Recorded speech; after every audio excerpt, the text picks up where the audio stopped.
Okay. Hello, Dr. Sullivan. It's Erin Murphy with my application assignment. I'm just going to dive right in, but I did want to thank you for the opportunity to let us do a PowerPoint. It's definitely helped me process the information a lot easier. And I am going to just shrink my picture here so that I'm not taking up too much of the slides. Okay, so to look at my family development through the family systems perspective, I wanted to use the family life cycle that's outlined in Hepworth to kind of mark the developmental milestones that have really had an effect on the way that our family system functions. So in the 70s and 80s, my parents were unattached young adults and a new couple.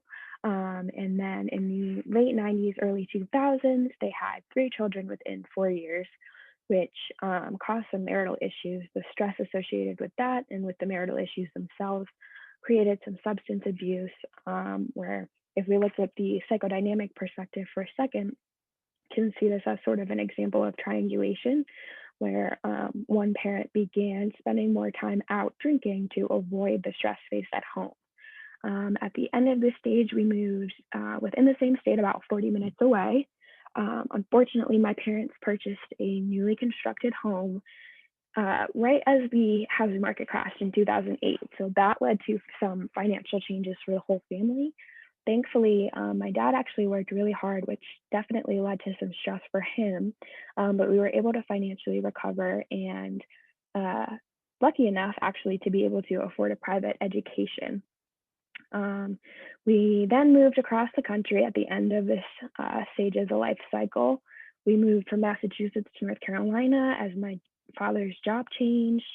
A lot of changes happened in this time. So my mom switched her career path. She became a private nanny as opposed to a in-home daycare provider. And my sister went to college in Connecticut. Um, in high school, my brother and I began to develop values and beliefs that really opposed those held in my family. And then now we're kind of in the family that's launching children phase. So all three of the children in my family, myself, my siblings, have graduated college and we're either pursuing careers in graduate education or, excuse me, careers or full-time graduate education. We've noticed a major shift in our family roles at this time in that we're kind of, the siblings and I, now respected as apt contributors to our family. My parents will consult me on topics of psychology and social justice, and I feel confident enough to be able to actually advise them on those topics. To look at my individual development through the family systems perspective is really closely aligned with my family's development through time as well. So as a child, I definitely struggled with mental health and behavioral issues, and I'll go into some more detail in the next slide about how this affected relationships within my family. But really, we all had to address and change our patterns and interactions with each other in order to help me succeed. And I also like to highlight the shifts that were in my family role within my family, sort of after this period where I was able to attend counseling and sort of get some help from my mental and behavioral issues. I really started to grow as an independent thinker, and my personal values began to change, and my political views began to change from my father's, which affected the way that we communicated with each other, and it affected who was contributing, politically based information into the family, because previously it had just been my father. And as I mentioned before, as a postgraduate, I've become a source of information for my family, and I've actually become a support system for my mother, who has been working to address issues with her own mental health and communication. And to look at the way that the family systems perspective, through the family systems perspective, my family relationships have changed. We'll get a little bit personal here with you, which I don't mind. I trust you, and I understand that you respect confidentiality, but I hope you don't feel too uncomfortable with all the information that I'm sharing with you. I probably should have given that caveat in the beginning. But so as I mentioned, as a child, I had severe behavioral issues, including, really bad tempers, violent outbursts, instances of self-harm, etc. I was really negatively impacted by my family system, friend groups, school, and dynamic relationship with my sister. Um, I began to see a therapist who diagnosed me with anxiety and depression, which was the best thing to happen to me and my family, because now we had a way to understand how, our interactions and patterns of interactions are being perceived and affecting one another. Okay, and from the ecological systems perspective, I really wanted to look at 3 external institutions that have had a major impact on my family and individual development. So religion, my father was raised very Catholic, going to church, every single weekend, CCD, all 10, all of it. My mother was Catholic, but she wasn't raised as strictly religious as my father was. And so as children, my siblings and I were raised in a Catholic church um, to sort of facilitate moral development in a way.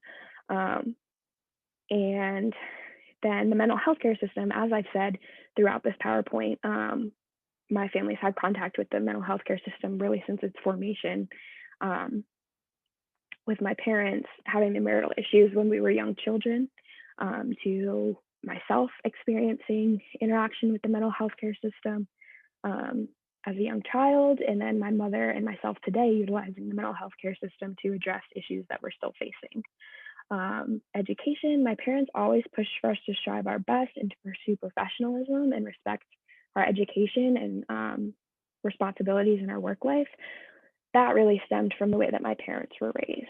And again, I wanted to use the strengths perspective to kind of identify the way that my mom was able to, identify aspects of her childhood that were distressing and sort of adjust that when she was raising us. And this is my family eco map, or not my family, my personal eco map for kind of where I'm at in my life right now. The major institutions that are really affecting me are, of course, NC State and my MSW education. Along with that is, my field placement, a part-time job, money and bills. That all gets very stressful. But thankfully, I have a lot of positive two-way relationships to support me through the process. To look at a specific perspective, I wanted to use a psychodynamic perspective. I am a psychology nerd, so I am very interested in the psychodynamic perspective, and I think it's very powerful. I really wanted to use the psychodynamic perspective because when I was reading about it, I really connected my process of and journey to self-awareness through the process of differentiation. Um, so, excuse me, I began to differentiate my thinking and feeling when I went to therapy as a child, which enabled me to then differentiate myself from my other family members. And it gave my issues some sort of identity, and it was very empowering to overcome my mental health issues. And the implications for practice on that topic are that I have, a personal and deep understanding of the power that it can have to sort of identify the issues that you're having and to have somebody who can help you make sense of the problems that you're experiencing. Again, a lot of my personal values have developed from my parents, what they have instilled in me, which was then instilled, had been instilled in them from their parents, which is to work hard and to do better than what your parents could provide for you.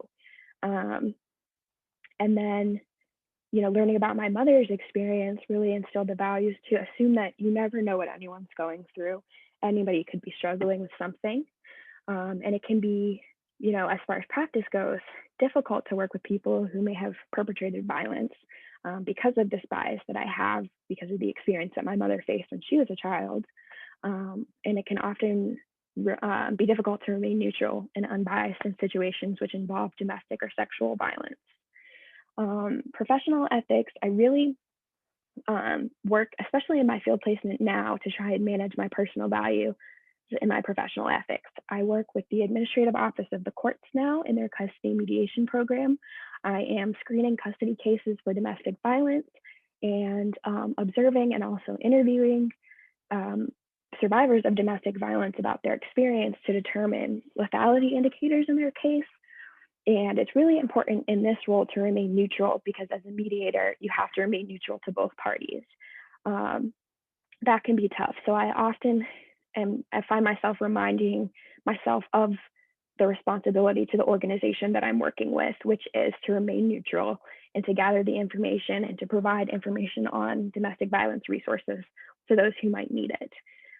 Another difficult aspect is that, often we'll talk to these women who will tell us experiences that they have had with domestic violence, and they'll still choose to pursue mediation rather than waiving mediation. Um, and whether or not we think that that's the best decision for them, we have to respect that they have decided to do it, and remind ourselves really that our role again is to provide information and to respect the decision that is made by the party. And finally, we have my genogram here, my four generations. We have me, my siblings, and then my mom and her siblings, my aunts and uncles, my grandmother and her parents, grandfather and his parents. Over here, we have my father and his brothers, grandmother and all of her siblings and parents, and my grandfather and all of his siblings and his parents. Um, I'll also note that I actually use this orange squiggle line to identify tenuous or stressful relationships rather than the red dashed line, just merely for formatting purposes. And here are my references. So that is about it. I think I'm right, probably just at 10 minutes, I hope. Thank you again for the opportunity to do the recorded PowerPoint. This was really beneficial for me, and I hope that I covered everything. Thank you.